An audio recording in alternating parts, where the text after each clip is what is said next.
அஸ்ஸலாமு அலைக்கும் வரஹ்மத்துல்லாஹி தஆலா வபரகாத்துஹு. கண்ணியமிக்க அல்லாஹுவின் நல்லடியார்களே, அல்லாஹு ஜல்ல ஷானஹு தஆலா உலகின் யதார்த்தத்தை ஏற்றத்தாழ்வின் அடிப்படையில் கட்டமைத்திருக்கிறான். இந்த உலகத்தில் எல்லா விஷயங்களும் சரிசமமானதாக ஒருபோதும் இருந்தது கிடையாது. எல்லா இடத்திலேயுமே துனியாவில் ஏற்றத்தாழ்வுகள் இருக்கிறது. அந்த ஏற்றத்தாழ்வு என்பது அமல் ரீதியாகவும் இருக்கிறது, படைப்புகள் ரீதியாகவும் இருக்கிறது, உலக நடைமுறை ரீதியாகவும் இருக்கிறது. உதாரணத்தை சொன்னால் நம்மால் அந்த விஷயத்தை தெளிவாக விளங்கிக் கொள்ள முடியும். அல்லாஹு ஜல்ல ஷானஹு தஆலா காலத்தை பகல் இரவு என்று ஏற்றத்தாழ்வோடு வைத்திருக்கிறான். எல்லா நேரத்திலேயும் பகலாகவும் இல்லை, எல்லா நேரத்திலேயும் இருள் சூழ்ந்திருந்தாலும் சிக்கல். இரண்டு இடத்திலேயும் ஏற்றத்தாழ்வை வைத்திருக்கிறான். ஆணென்றும் பெண்ணென்றும் படைப்புகளில் ஏற்றத்தாழ்வை வைத்திருக்கிறான். அதே போல செல்வந்தர்கள் ஏழைகள் எல்லா நபர்களுக்கும் அல்லாஹ் செல்வத்தை கொடுத்து விடவில்லை. எல்லா மக்களையும் அல்லாஹு ஜல்ல ஷானஹு தஆலா ஏழைகளாகவும் ஆக்கவில்லை. ஒரு சிலரை அல்லாஹ் செல்வத்தை கொண்டு சிறப்பாக்கி இருக்கிறான். ஒரு சில மக்கள் ஏழைகளாக இருக்கிறார்கள், ஒரு சில மக்கள் ஆரோக்கியமாக இருக்கிறார்கள், ஒரு சில மக்கள் நோயாளிகளாக இருக்கிறார்கள், ஒரு சில மக்கள் பலம் வாய்ந்தவர்களாக இருக்கிறார்கள், ஒரு சிலர் பலவீனமானவர்களாக இருக்கிறார்கள். ஈமானிய அடிப்படையில் பார்க்கிற பொழுதும் கூட முஃமின்களாக இருந்தாலும் கூட ஒரு சிலர் தொழுகையாளிகளாக இருக்கிறார்கள், ஒரு சிலர் தொழுகை இல்லாமல் இருக்கிறார்கள், ஒரு சிலர் தொழுக வேண்டும் என்கிற நாட்டத்தோடு இருக்கிறார்கள். அவர்களால் அதை செயல்படுத்த முடிவதில்லை, தொழுக முடிவதில்லை. என்னிடத்தில் பொருளாதாரம் நிறைய இருந்தால் நான் தான தர்மம் வழங்கிவிடுவேன் என்கிற சிந்தனையோடு கவலையோடு நிறைய பேர் இருக்கிறார்கள். அல்லாஹ் அவர்களுக்கு காசு பணத்தை கொடுப்பதில்லை. ஆனால் ஒரு சில மக்களுக்கு அல்லாஹ் உடல் ஆரோக்கியத்தை கொடுத்திருக்கிறான், நிறைய நின்று தொழுகலாம், அவர்கள் தொழுவதில்லை. நிறைய செல்வத்தை கொடுத்திருக்கிறான், அவர்கள் தான தர்மம் வழங்கலாம், அவர்கள் தான தர்மம் வழங்குவதில்லை. இப்படியாக ஏற்றத்தாழ்வு என்பது இந்த சமுதாயத்தின் எல்லா நிலைகளிலேயும் இருக்கத்தான் செய்கிறது. இந்த ஏற்றத்தாழ்வுகளை நாம் நம்முடைய பலவீனங்களுக்காக வேண்டி பயன்படுத்துவதை காட்டிலும் இதை புத்திசாலித்தனமாக எப்படி அணுகுவது என்பதைத்தான் நபி ஸல்லல்லாஹு அலைஹி வஸல்லம் அவர்களுடைய இந்த ஹதீஸின் மூலம் நாம் விளங்க கடமைப்பட்டிருக்கிறோம். நபி ஸல்லல்லாஹு அலைஹி வஸல்லம் அவர்கள் சொல்லுகிறார்கள், இன்னமத் துன்யா, நிச்சயமாக இந்த உலகம் 4 நபர்களுக்கானது. இந்த உலகத்தில் இருக்கக்கூடிய ஒட்டுமொத்த மக்களும் அமலின் அடிப்படையில் 4 விதமாக இருக்கிறார்கள் என்று மக்கள் 4 விதமாக நபி ஸல்லல்லாஹு அலைஹி வஸல்லம் அவர்கள் வகைப்படுத்தி சொல்லி தந்திருக்கிறார்கள். இந்த 4 வகையிலே முதல் 2 வகை மனிதர்கள் வெற்றியாளர்கள், இரண்டாவது 2 வகை மனிதர்கள் நஷ்டவாளிகள். இதில் நாம் எந்த இடத்தில் பொருந்தி போகிறோம் என்பதை சற்றே யோசிக்கிறோம். ரசூலுல்லாஹி ஸல்லல்லாஹு அலைஹி வஸல்லம் சொல்றாங்க, அல்லாஹு ஜல்ல ஷானஹு தஆலா இந்த மண்ணில் வாழக்கூடிய மக்களில் ஒரு சில பிரிவினர்களை, முதலாவது நபர்கள் யார் என்று சொன்னால் ஒரு சில பிரிவினர்களை அல்லாஹு ஜல்ல ஷானஹு தஆலா செல்வமும் அவர்களுக்கு கொடுக்கப்பட்டிருக்கும், செல்வத்தை கொண்டும் அல்லாஹ் அவர்களை கண்ணியப்படுத்தி இருப்பான், இல்மும் கொடுக்கப்பட்டிருக்கும். அதாவது மார்க்கம் தெரியும், கையில காசு பணமும் இருக்கும். அவர்கள் என்ன செய்வார்கள்? ரசூலுல்லாஹ் அந்த ஹதீஸில் மிக தெளிவாக சொல்லுகிறார்கள், அந்த காசு பணங்களை கொண்டு, அந்த இல்மை கொண்டு அல்லாஹ்வை அஞ்சுவார்கள், உறவுகளை பேணுவார்கள், இறைவனை அறிந்து கொள்ள முற்படுவார்கள், மார்க்கம் எப்படியெல்லாம் நன்மை செய்ய வேண்டும் என்று நமக்கு ஏவி இருக்கிறதோ அப்படி சரியாக நடந்து கொள்வார்கள். முதல் வகை மனிதர்கள் காசு பணம் இருக்கும், அதே நேரத்தில் மார்க்க அறிவும் இருக்கும், காசும் இருக்கும், அறிவும் இருக்கும். இவர்கள் முதல் வகை மனிதர்கள். இவர்கள் அந்த காசுபணங்களை கொண்டு அல்லாஹ்வை நெருங்குவார்கள், உறவுகளை பேணுவார்கள், எப்படி சரியாக நடக்க வேண்டுமோ நடப்பார்கள். இவர்களை பற்றி எந்த விதமான சிக்கலும் இல்லை, இவர்கள் வெற்றியாளர்கள். இரண்டாவது வகை மனிதர்களை நபி ஸல்லல்லாஹு அலைஹி வஸல்லம் அவர்கள் வகைப்படுத்துகிறார்கள். இரண்டாவது மக்கள் யாருன்னு சொன்னா, அவர்களிடத்திலே இல்மு இருக்கும், அறிவிருக்கும், மார்க்கத்தை பற்றி தெரிந்திருக்கும், நன்மை தீமைகள் தெரிந்திருக்கும், ஆனால் அவற்றை எடுத்து செய்வதற்கு கையில் பொருளாதாரம் இருக்காது, உடலில் சக்தி இருக்காது. அவர்கள் இரண்டாவது வகை மனிதர்கள். அதாவது தொழுகையினுடைய எல்லா சட்டத்திட்டங்களும் அவருக்கு தெரியும், எப்படி தொழுகணும், தொழுதால் என்ன நன்மை, தொழுகையினுடைய முக்கியத்துவம் என்ன, ஆனால் அவரால் தொழுக முடியாது. படுத்த படுக்கையாக இருக்கலாம், அல்லது உடல் ரீதியாக ஏதாவது துன்பம் இருக்கு, அதாவது கைகால் முடங்கி படுத்த படுக்கையில் இருப்பார், தொழுகணும்னு நினைப்பார், தொழுக முடியாது. பள்ளிவாசலுக்கு நடந்து வர முடியாது, தண்ணீரை எடுத்து தன்னால் ஒழு செய்து கொள்ள முடியாது. இன்னொரு சில நபர்கள் சதக்காவினுடைய மகிமையை விளங்கி இருப்பார்கள். தான தர்மம் கொடுத்தால் அவர்களுக்கு என்ன நன்மை கிடைக்கும் தெரிந்திருக்கும். ஆனால் கொடுக்கிறதுக்கு கையில காசு இருக்காது, பணம் இருக்காது. ஹஜ்ஜினுடைய எல்லா சட்டத்திட்டங்களும் தெரியும். ஹஜ்ஜு செய்துவிட்டு வந்தால் அந்த மனிதர்கள் அன்று பிறந்த பாலகனை போல் மாறி விடுவார்கள் என்கிற சட்டமெல்லாம் தெரியும். போவதற்கு கையில் காசு இருக்காது. இந்த வகை மனிதர்களை நபி ஸல்லல்லாஹு அலைஹி வஸல்லம் அவர்கள் சொல்லுகிறார்கள், அவர்களிடத்தில் இல்மை இருக்கும், ஆனால் அந்த இல்மை கொண்டு அமல் செய்வதற்குண்டான வாய்ப்பு இருக்காது. இவர்கள் யார்? இவர்களும் முதலில் இருக்கக்கூடிய வகை மனிதர்களும் கூலியால் ஒன்றுபட்டவர்கள்னு சொல்றாங்க. ரெண்டு பேருக்கும் ஒரே அந்தஸ்து நபி ஸல்லல்லாஹு அலைஹி வஸல்லம் அவர்களால் கொடுக்கப்படுகிறது. யாருக்கு? ஒருத்தர்கிட்ட காசு இருக்குது, ஹஜ்ஜுக்கு போறார். இன்னொரு சிலர்கிட்ட காசு இல்லை, ஆனால் ஹஜ்ஜுக்கு போக வேண்டும் என்கிற ஆசை உள்ளத்தில் தெளிவாக இருக்கிறது. இருந்தால் போய் விடுவார், இருந்தால் கொடுத்து விடுவார், சக்தி இருந்தால் தொழுது விடுவார். ஆனால் உண்மையிலேயே முடியவில்லை. இவரும் போகக்கூடியவருக்கும் நபி ஸல்லல்லாஹு அலைஹி வஸல்லம் சொல்றாங்க, இவர்கள் இருவரும் நன்மையால் ஒன்றுபட்டவர்கள். மூணாவது வகை மனிதர்களை நபி ஸல்லல்லாஹு அலைஹி வஸல்லம் அவர்கள் வகைப்படுத்துகிறார்கள். மூன்றாவது வகை யார்? அவர்களிடத்திலே காசு இருக்கும், பொருளாதாரம் இருக்கும், ஆனால் இல்ம் இருக்காது. காசு பணம் இருக்கும், செல்வம் இருக்கும், எல்லாம் சரியாக இருக்கும், ஆனால் அதை எந்த வழியில் செலவு செய்ய வேண்டும் என்கிற இல்ம் இருக்காது. காசு பணத்தை வெளியே விட மாட்டார்கள். அல்லாஹ் குர்ஆன்ல சொல்லுகிறானா இல்லையா? யஹ்ஸபு அன்ன மாலஹு அஹ்லதா. அந்த காசு பணம் அவர்களிடத்திலேயே நிரந்தரமாக இருக்கும் என்கிற சிந்தனையோடு அவர்கள் காசுகளை எண்ணி எண்ணி சேர்த்து கொண்டே இருப்பார்கள். எப்ப வரைக்கும் சேர்ப்பார்கள்? மௌத்து வரைக்கும் சேர்ப்பார்கள். மௌத்து வரும், வெறும் கையோடு கபருக்கு போவார்கள். அந்த செல்வம் துனியாவில் தங்கி வேறு ஒருவரிடத்தில் கையில் போய் அவர்களிடத்தில் அது பாதுகாப்பாக இருக்கும். நபி ஸல்லல்லாஹு அலைஹி வஸல்லம் சொல்லக்கூடிய மூணாவது வகை மக்கள், அவர்களிடத்திலே காசு பணம் இருக்கும், இல்ம் இருக்காது. அதனால் ஒன்று தவறான வழியில் அதை செலவு செய்வார்கள், அல்லது செலவே செய்யாமல் சேர்த்து கொள்வார்கள். ஹஜ்ஜுக்கு போகணும், ஹஜ்ஜுக்கு போகணும், இந்த வருஷம் ஜக்காத்து கொடுக்கணும் சொல்லிக்கொண்டே இருப்பார்கள். கடைசி வரைக்கும் போக மாட்டோம். இதோ பையனுக்கு கல்யாணம் முடிச்ச உடனே நம்முடைய காரியம் முடிஞ்சிடும், அதோடு நம்ம ஹஜ்ஜுக்கு போயிட்டு அப்படியே பள்ளிவாசலோடு ஒதுங்கிக் கொள்ளலாம் என்கிற சிந்தனையில் சொல்லிக் கொண்டிருப்பார்கள். அஜல் முந்திவிடும், அஜல் முந்திவிடும். அவர்கள் பையனுக்கு காரியம் முடிக்கிறதுக்கு முன்னாடியே அவர்களுடைய தவணை முடிந்துவிடும். கை சேதம்தான்.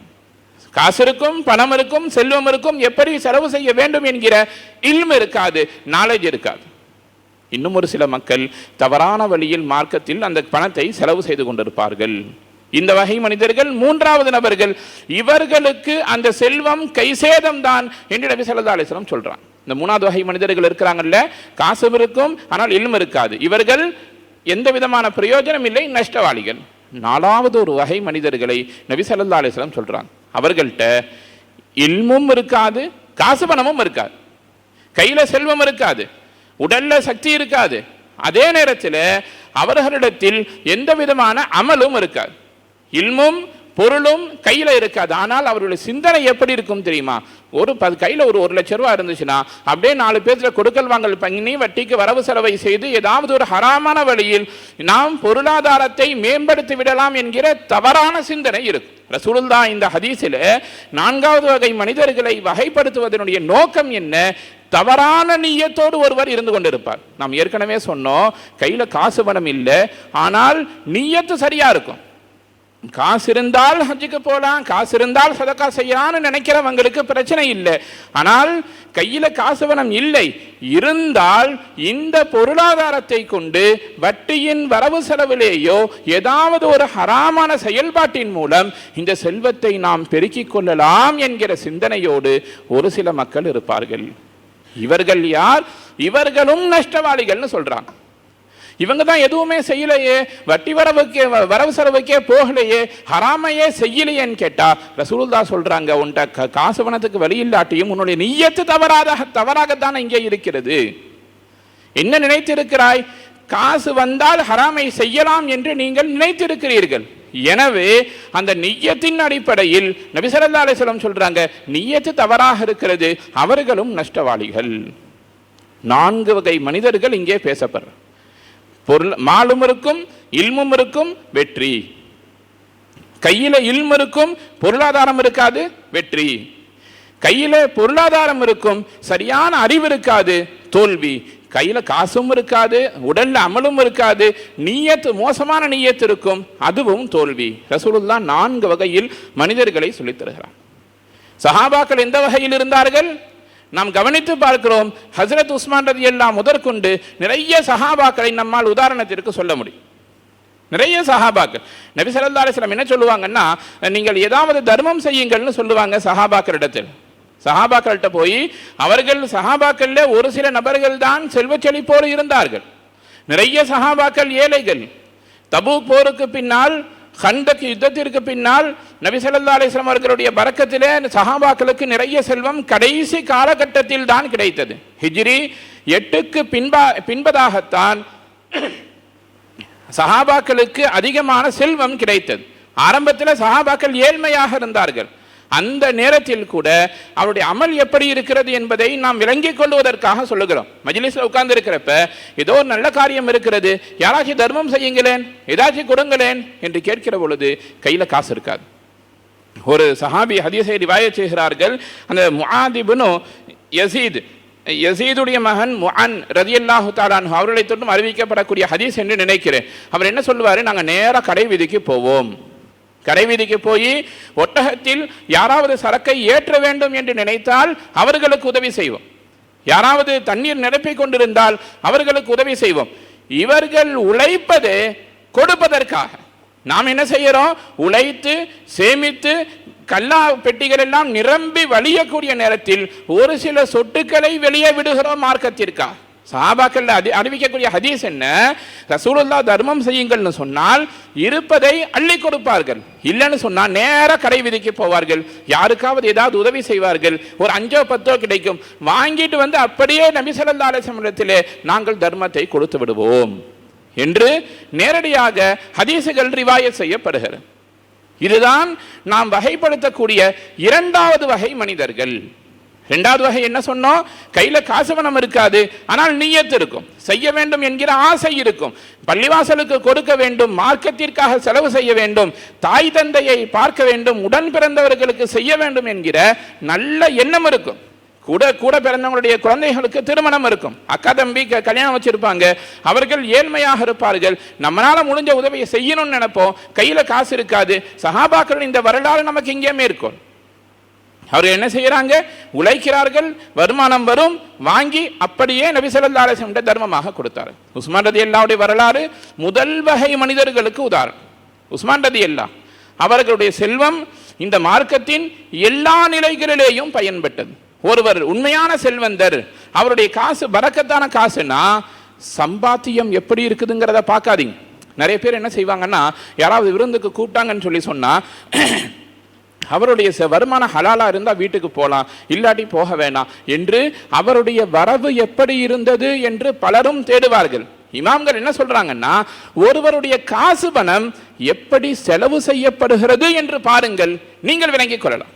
ஒருத்தர் காசு பணத்தை வீணாக செலவு செய்தால் நிச்சயமாக அந்த பணம் தவறான வழியில் வந்தது. ஒருவர் காசு பணங்களில் தர்ம காரியங்கள் செய்கிறார், எத்தீமானவர்களுக்கு உதவி செய்கிறார், பள்ளிவாசலுக்கு கொடுக்கிறார், கல்விக்கு கொடுக்கிறார், இல்லாதவர்களுக்கு கொடுக்கிறார், இப்படி நன்மையான காரியங்களுக்கு ஒருவருடைய செல்வம் அதிகமாக செலவு செய்யப்பட்டால் விளங்கிக் கொள்ளுங்கள், அந்த காசினுடைய வரவு சுத்தமான வகையில் வந்த வருமானம் பரிசுத்தமான விஷயங்களுக்கு தான் பயன்படுத்தப்படும். ஒருவருடைய காசு பணங்கள் வீணடிக்கப்படுகிறது. திருமணத்தின் பெயரால், பிறந்த நாட்களின் பெயரால், வரதட்சணையின் பெயரால், அனாச்சாரங்களின் பெயரால் காசு பணங்கள் வீணாக்கப்பட்டால் விளங்கிக் கொள்ளுங்கள், வரவு தப்பா இருக்குதுன்னு அர்த்தம். அந்த சம்பாத்தியம் தவறான சம்பாத்தியம். உஸ்மான் ரலியல்லாஹுடைய செல்வம் மார்க்கத்தில் எல்லா நிலைகளிலேயும் பயன்படுது. ஒரு தடவை நபி ஸல்லல்லாஹு அலைஹி வஸல்லம் சொல்லுவாங்க, மக்களுக்கு தாகம், குடிப்பதற்கு தண்ணீர் இல்லை, ஒரு யூதர் கிணற்றை வைத்திருக்கிறார், எப்படியாச்சும் வாங்கி கொடுங்க. உடனடியாக உஸ்மான் ரலியல்லாஹு தஆலா அன்ஹு அவரிடத்தில் போய் பேரம் பேசுவார். அவரிடத்தில் எப்படியோ பேசி சரிகட்டி, அது வரலாறு ஒரு நீண்ட நெடிய ஒரு வரலாறு. கிணற்றை வாங்கி முஸ்லிம்களுக்கு ஹதியா செய்வார்கள், மக்களுக்கு அதை கொடுத்து விடுவார். மக்களுக்கு தண்ணீர் தேவை, உஸ்மானுடைய செல்வம் பயன்பட்டது. தபூக் போர்க்களத்திற்காக வேண்டி மக்கள் கிளம்பி செல்ல வேண்டும். மார்க்கத்தில் செய்யப்பட்ட ஒரு பெரும் சிரமத்திற்கு மத்தியில் நடந்த ஒரு போர்.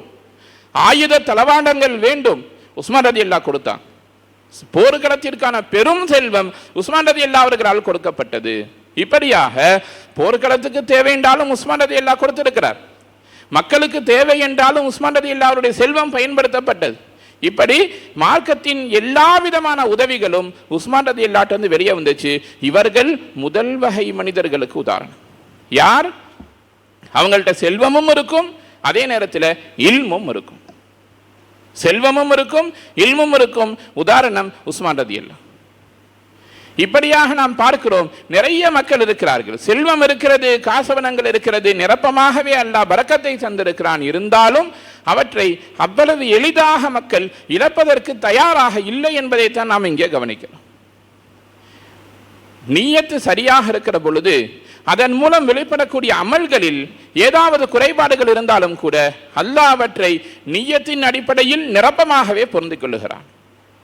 ஹஸ்ரத் யஸீத் ரலியல்லாஹு தஆலா அன்ஹு அவர்கள், நாம் எதற்காக சொல்லுகிறோம்? இரண்டாவது வகை மனிதர்கள். நியத் இருக்கிறது, ஆனால் அவர்களால் செலவு செய்ய முடியவில்லை என்று சொன்னோமா இல்லையா? அந்த வகை மக்களுடைய உதாரணத்தை நாம் பார்க்கிற பொழுது இந்த செய்தி ஹதீசுகளில் பதிவு செய்யப்படுகிறது. யஸீத் ரலியல்லாஹு தஆலா அவர் என்ன நினைக்கிறாருன்னா, மக்களுக்கு பயன்பட வேண்டும் என்பதற்காக வேண்டி ஒரு சில செல்வங்களை கொஞ்சம் காசுவனத்தை கொண்டு போய் நபி ஸல்லல்லாஹு அலைஹி வஸல்லம் கொடுக்குறாங்க. யா ரசூலுல்லாஹ், இதை நீங்கள் வைத்துக் கொள்ளுங்கள், இதன் மூலம் மக்களுக்கு ஏதாவது உதவி செய்யுங்கள். யாராச்சும் தேவன் வந்து கேட்டா கொடுங்கள் என்று சொல்லிவிட்டு அவர் சென்று விடுகிறார். யார்? யஸீத் ரலியல்லாஹு தஆலா. அவருடைய மகனாருடைய பெயர் மஅன் ரலியல்லாஹு தஆலா. யஸீத் இப்னு மஅன். அந்த மஅன் என்கிற அந்த சஹாபி என்ன செய்கிறார்? அவருக்கு கொஞ்சம் கஷ்டம், அவருக்கு ஏதோ ஒரு தேவை ஏற்படுகிறது. நேராக நபி ஸல்லல்லாஹு அலைஹி வஸல்லம் வந்து கேட்குறாங்க, யார சொல்லுதா எனக்கு உதவி தேவை, இதோ இவர் பொறுப்புதாரி, அவரை போய் பாருங்கன்னு சொல்றாங்க. அவரிடத்தில் போய் கேட்கிற பொழுது தந்தை கொண்டு வந்த அந்த காசுவனங்களை, அந்த பொருளை அப்படியே அவருடைய மகனுக்கு கொடுக்கப்படுகிறது. அவர் வாங்கிட்டு நேராக வீட்டுக்கு வர்றார். வந்து பார்த்தா தகப்பனார் சொல்லுகிறார், இப்பொழுதுதான் இந்த பணத்தை நான் சதகாவுக்காக வேண்டி கொண்டு போய் கொடுத்துட்டு வந்தேன், நீ தேவை என்று இதை மீண்டும் எப்படி வாங்கி வரலாம்? நான் கொடுத்தது மக்களுக்கு பயன்பட வேண்டும் என்பதற்காக, இதை நீ வாங்குவது சரியில்லை. இருவருக்கும் மத்தியில் கருத்து முரண்பாடு ஏற்படுகிறது. செய்தி ரசூலுல்லாஹ்வுடைய மஜ்லிஸுக்கு வருகிறது. ரசூலுல்லாஹ் ரொம்ப அழகாக சொன்னாங்க, யஸீத், நீ உனக்கு எந்த நியத்தில் கொடுத்தாயோ அதற்கான கூலி கிடைக்கும். அந்த மகன் என்கிற சஹாபியிடத்தில், மகனிடத்திலே நபி ஸல்லல்லாஹு அலைஹி வஸல்லம் அவர்கள் சொல்லுவார்கள், நீ எதை வாங்கி கொண்டாயோ அது உனக்குத்தான் சொந்தம், நீ வாங்கியது உனக்கு சொந்தம், அதில் அல்லாஹ் பரக்கத் செய்யட்டும், நீ வைத்துக்கொள். நீ என்ன நியத்தில் கொடுத்தாயோ அந்த நியத்துக்கான கூலி கிடைக்கும். இங்கே நாம் கவனிக்கிறோம், தந்தை கொடுத்ததை மகன் பெற்றுக்கொள்ளுகிறார். ஆனால் நபி ஸல்லல்லாஹு அலைஹி வஸல்லம் இரண்டு பேருக்குமே அங்கே கூலி என்று சொல்லுகிறார். ஈமானின் அடிப்படையில் பார்க்கிற பொழுது அமல்கள் மிக முக்கியமான இடத்தை பெறுகிறது. அந்த அமலுக்கான கூலி என்பதை நிய்யத்தின் அடிப்படையில் தான் நபி ஸல்லல்லாஹு அலைஹி வஸல்லம் அவர்கள் கட்டமைத்திருக்கிறார். தொழுகக்கூடிய தொழுகையில் எல்லா நபர்களுக்கும் ஒரே மாதிரியான கூலி கிடைத்து விடுவதில்லை. நாம் எல்லா நபர்களும் ஈமான் கொண்டிருக்கிறோம், சஹாபாக்களும் ஈமான் கொண்டிருக்கிறார்கள். ஆனால் இந்த ஈமானினுடைய அடிப்படை என்பது எல்லா மக்களுடைய ஈமானும் ஒரே தராசில் வைக்கப்பட்டால் ஒரு சிலருடைய ஈமான் கூட இருக்கும், ஒரு சிலர்கிட்ட குறை இருக்கும். நாம் ஆரம்பத்தில் சொன்னதை போல் ஈமானிலேயும் அல்லாஹ் ஏற்றத்தாழ்வுகளை வைத்திருக்கிறான். நியத்து சரியாக இருந்தால் எந்த சிக்கலும் இல்லை. கையில் காசு இல்லாட்டியும் நாம் நிரப்பமாக நன்மையை சம்பாதித்துக் கொள்ள முடியும். ஒரு ஹதீஸ் நபி ஸல்லல்லாஹு அலைஹி வஸல்லம் அவர்கள் சொல்லுகிறார்கள், ஒரு போர்க்களத்திற்கு சென்று விட்டு திரும்ப வருகிற பொழுது நபி ஸல்லல்லாஹு அலைஹி வஸல்லம் அவர்கள் ஒரு ஹதீஸை அறிவிக்கிறார்கள் சஹாபாக்களிடத்தில். என்ன சொல்றாங்கன்னா, ஒரு சில மக்கள் இருக்கிறார்கள், அவர்கள் யார் தெரியுமா? நீங்கள் எந்த வழியில் சென்று நன்மையை சம்பாதித்தாலும் அந்த வழியில் அவர்களும் கூட்டுக்கு நிற்பார்கள். நீங்க போர்க்களத்திற்கு போய் போர் செஞ்சா அதுல ஒரு நன்மை அவர்களுக்கும் கிடைக்கும். நீங்கள் அல்லாஹ்வுடைய பாதையில் சென்று மக்களுக்கு ஈமானை எடுத்து சொன்னால் அவர்களுக்கும் நன்மை கிடைக்கும். எந்த வழியில நீங்க நன்மையை சம்பாதித்து கொண்டாலும் அந்த வழியிலெல்லாம் அந்த நன்மைக்கான கூட்டுல அவர்களும் இருப்பார்கள். ஆனால் அவர்கள் அமல் செய்ய மாட்டார்கள், அமல் இருக்காது, கூலி மட்டும் கிடைக்கும் நபி ஸல்லல்லாஹு அலைஹி வஸல்லம் சொன்னாங்க. யார்? நாம் வகைப்படுத்திய இரண்டாவது வகை மக்கள். அவர்களால் அமல் செய்ய முடியாது. பள்ளிவாசலுக்கு வந்து ஜமாத்தாக பெண்களால் தொழுக முடியாது. ஏற்கனவே ஃபஜ்ருடைய நேரங்களில் இதை நாம் நினைவு கொண்டிருக்கிறோம். ஜனாசாவினுடைய தொழுகை பெரும் நன்மையை பெற்றுத்தரக்கூடிய தொழுகை. பெண்களால் தொழுக முடியாது. ஜுமாவினுடைய தொழுகை பெண்களால் முடியாது. பள்ளிவாசலில் தொழுந்தா பன்மடங்கு நன்மை நமக்கு ஜமாத்தாக கிடைக்கும், பெண்களுக்கு கிடைக்காது. ஆனால் அவர்களுடைய நிய்யத் எப்படி இருக்கும்?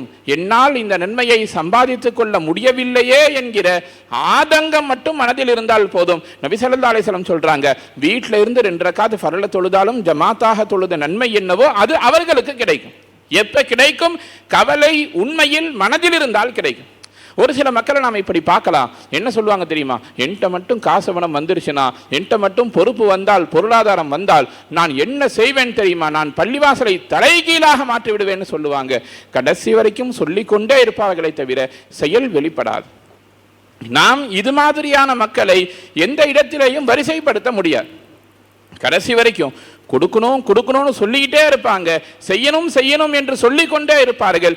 நல்ல அமல் ஒருபோதும் வராது. வாய்ப்பாட்டை போல் பழமொழியை போல் பேசிக்கொண்டிருப்பார். நம்ம என்ன சொல்றோம்னா, உண்மையிலேயே மனதில் அவர்களுக்கான கவலை இருக்க வேண்டும். செய்ய முடியவில்லை என்கிற கவலை உண்மையில் மனதின் ஆழத்தில் எந்த அளவிற்கு உறுதியாக வெளிப்படுகிறதோ அல்லாஹ் அவர்களுக்கு நன்மையை கொடுப்பான்.